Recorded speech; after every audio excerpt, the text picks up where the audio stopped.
안녕하세요. 한자 삼락의 심연진입니다. 한자 삼락에 오신 것을 환영합니다. 벌써 이제 6월도 이렇게 접어들고, 그러니까 어떻게 보면 이제 전반기가 이제 거의 끝나갈 때 이렇게 6월이니까 이제 6월이 가면 전반기 다 끝나는 거잖아요. 시간이 참 빨라요. 그죠? 시간도 빠르고, 저도 벌써 이게 2달이 넘었고, 이제 석 달 차, 이제 이렇게 되잖아요. 그죠? 그러니까 제가 열심히 준비하면서 강의를 할 테니까 여러분들도 많이 시청해 주시길 바래요.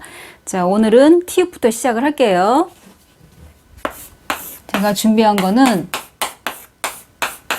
탑.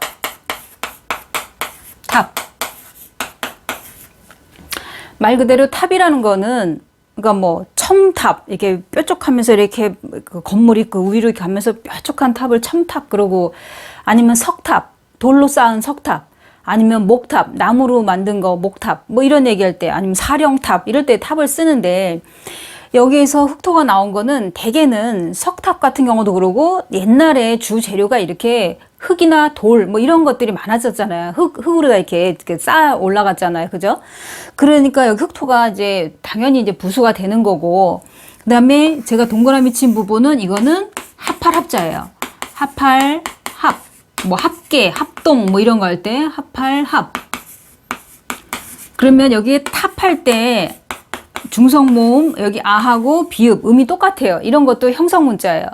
그럼 나머지 초두머리가 나온 건 뭐냐면, 탑을 지금 막 뭐 목탑이든 석탑이든 간에 지금 방금 만든 탑은 이런 일이 없고, 만든 지 오래된 거는 그 탑 위에 예를 들어서 뭐 무리끼도 있을 수 있고, 석탑 같은 경우도 목탑도 그렇고, 또 아니면 어떤 뭐 홀씨 같은 거, 민들레 홀씨 같은 게 이제 이렇게 떨어져 갖고 이제 이게 식물, 꽃 이런 게 자랄 수도 있고.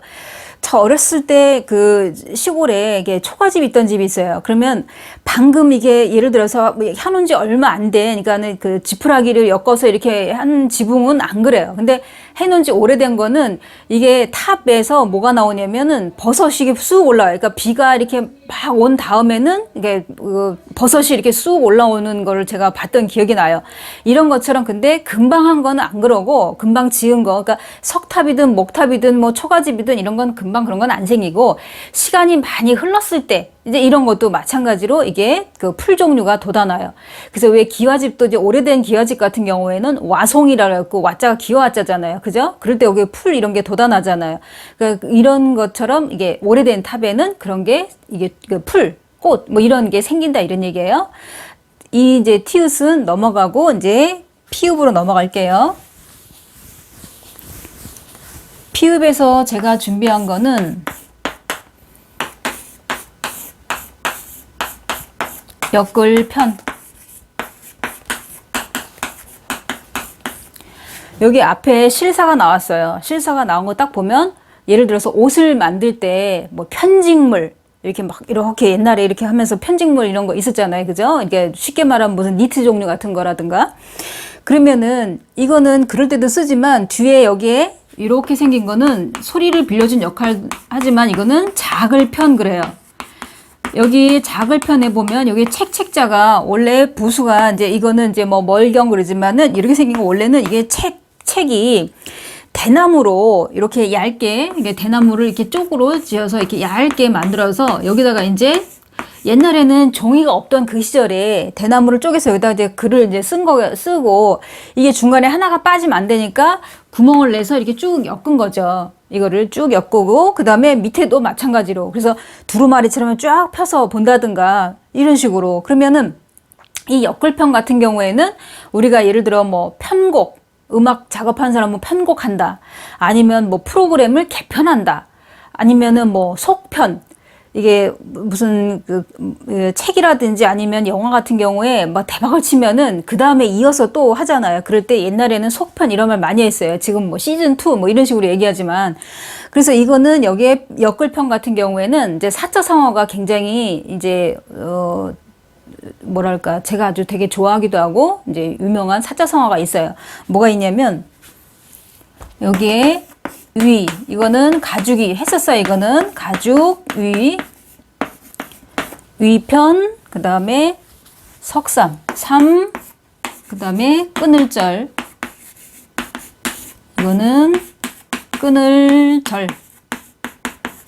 그러니까 위편삼절이라는 거는 이제 공자님이 책을 이제 보시는 걸 아주 중요한데 좋아하는데 이제 그 중에서도 주역을 읽는 걸 되게 좋아하셨대요. 그래서 이제 책을 보면은 우리는 지금 이렇게 본드로 이렇게 잘 만들어서 이게 책이 참 깔끔하잖아요. 근데 옛날에는 그런 게 없으니까 이렇게 왜 운동화 끈 묶듯이 이렇게 크로스로 이렇게 막 묶잖아요. 끈으로. 근데 그 끈이 뭐였냐면 가죽으로 이제 엮었다 이런 얘기예요. 책을 갖다가 엮었을 때.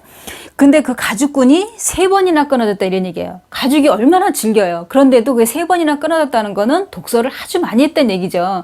그럴 때 위편삼절. 한마디로 이제 이건 독서와 관련돼 있는 이제 그 공부와 관련돼 있는 사자성어인데 그 정도로 가죽끈이 3번이나 끊어질 정도면은 상당한 독서량이죠. 이거 한 번을 보고 그냥 끝내는 게 아니라 또 보고 또 봤다는 얘기잖아요. 그죠? 아주 반복적으로 봤다는 얘기잖아요.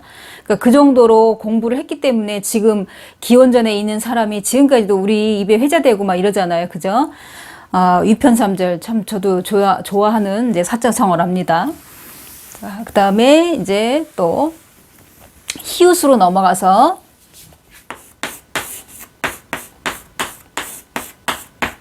이거는 찰한.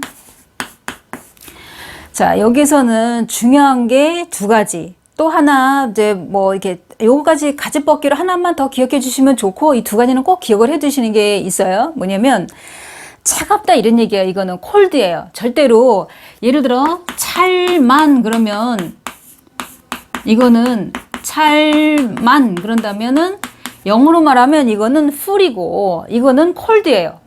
똑같은 한글은 찰한다 해도 절대로 뜻이 같지 않다는 거를 꼭 기억을 해 두시고, 자, 이것이 첫 번째예요. 그 다음에 2번째는 뭐냐면, 우리가 차갑다라는 거 일전에 배웠어요. 이게 얼음. 이게 얼음빙. 그러니까 부수의 얼음빙이라고 했어요. 뭐, 5편에는 이수병 그러지만은 물방울과 관련된 것보다도 얼음이 더 많다고 했어요. 그러면 우리가 찰냉이라든지 아니면 뭐, 얼동이라든지 또 겨울동 뭐 이런 식으로 나오면 다 이 얼음이 부수예요. 차가우니까. 이건 당연하잖아요. 다 아는 거예요. 전에 했었고. 근데 이거는 똑같이 차갑다고 했는데 차다고 했는데 여기서는 부수가 집이에요. 이렇게 한자는 부수도 이렇게 예외되는 게 많은데 이제 설명을 들어보시면은 이제 이해를 하실 거예요. 집이 부수예요. 이거는 절대로 얼음이 부수가 아니라는 거. 자, 제가 2가지 중요하다고 했어요. 2가지 중요한 거. 첫 번째는 할 때 차갑다라는 콜드란 뜻이지 풀, 가득 담겼다는 뜻이 아니라는 거 기억을 해 두시라는 거. 그다음에 2번째는 차갑다고 해서 여기 얼음이 있어서 얼음이 부수가 아니라 이거는 집이 부수라는 거. 왜 집이 부수인지를 설명해 드리자면 지금은 이 바닥이 방바닥이 아주 뭐 좋은 거로 잘 깔려 있어요. 근데 아주 옛날에 이제 구들장 놓고 거기에 장판 이런 게 없던 시절에 뭐 신문지도 없고 종이도 없던 귀하던 그런 시절이니까 그런 것도 못 깔아요. 그럼 뭘 했냐? 지푸라기를 깔았다 이런 얘기예요. 지푸라기를 깔면 저도 이렇게 어려서 시골 살아봐서 알지만 지푸라기가 이렇게 뚝 자르면은 속에 구멍이 이렇게 있어요. 그러니까 처음에는 지푸라기 이렇게 깔았다 하더라도 사람들이 많이 왔다 갔다 하면 이게 푹 가라앉아요. 나중에는. 그러면은 지금같이 더운 날에는 상관이 없는데 예를 들어서 가을만 돼도 아침 저녁으로는 공기가 차잖아요. 겨울엔 더 말할 것도 없고. 그러니까 이 방바닥이 옛날엔 지금처럼 보일러로 그냥 24시간 내가 데우고 싶을 때 뭐 맘대로 데우는 게 아니라 그 뗄나무로 떼잖아요. 그러면 뗄나무로 뗄 때 이게 다 방이 이제 구들장이 식으면 이제 찬기가 올라오는 거예요. 그러면 이거는 집이고 이거는 이제 지푸라기가 깔려 있는 상태예요. 구들장에 깔려 있는 상태고 여기에 이제 얼음빙이 나온 건 뭐냐면 방바닥이 차갑다 보니까 한기가 올라온다 이런 얘기야. 차가운 기운이 올라온다 이런 얘기야. 어디에? 이 집에. 이 집 안에 이 방바닥에 찬기가 올라온다 이런 얘기예요. 그래서 이거는 부수가 집이 부수라는 거 잊지 마시고요. 나머지 이제 가지법기를 조금만 더 기억을 해 주십사 하는 건 뭐냐면 이거는 찰한이니까 찰냉 아까 여기 썼던 거랑 찰냉이랑 뜻이 같은 거고 뜻이 반대인 거는 따뜻할 난 이거는 따뜻할 난 그래서 예를 들어서 난류, 한류 그러니까 차가운 물이 차갑고 이거는 난류는 이제 따뜻한 물 이런 거잖아요. 이렇게 바다라든지 이럴 때 보면은 따뜻한 물 또 찬물 뭐 이런 식으로 그럴 때 아니면은 우리가 이제 보면은 뭐 한해 우리 해로울 해 배웠잖아요. 그죠? 한해 그러면 너무 차가워서 좀 따뜻해야 되는데 너무 차가워서 농작물이 얼다든가 그럼 그걸로 이제 손해를 보는 거잖아요. 근데 기껏 씨앗을 심어서 싹이 나서 어느 정도 이제 좀 있으면 이제 출하를 해야 되는데 갑자기 막 추워져 갖고 뭐 농작물이 얼었다든지 뭐 이러면은 이제 채소값이 막 폭등하고 막 이러잖아요. 그런 것처럼 차가운 기운 때문에 농작물이 피해를 볼 때 한해 뭐 이런다든가 뭐 오슬오슬하면 한기가 느껴진다 뭐 이런 얘기할 때 많이 쓰는 글자죠. 이거는 그래서 이 세 글자 꼭 기억을 해주시고요. 오늘 제가 배운 거를 한번 정리를 해보면 지금 찰 한자를 배웠고 이제 히읗 부분에 그 다음에 역글편을 배웠고 역글편. 자, 오늘 배운 세 가지 제가 이렇게 써놨습니다. 이렇게 세 가지를 배운 거를 잘 기억을 해두시고 또 다음에 또 수업을 계속 이어서 갈게요. 지금까지 한자 삼락의 심연진이었습니다. 안녕히 계세요.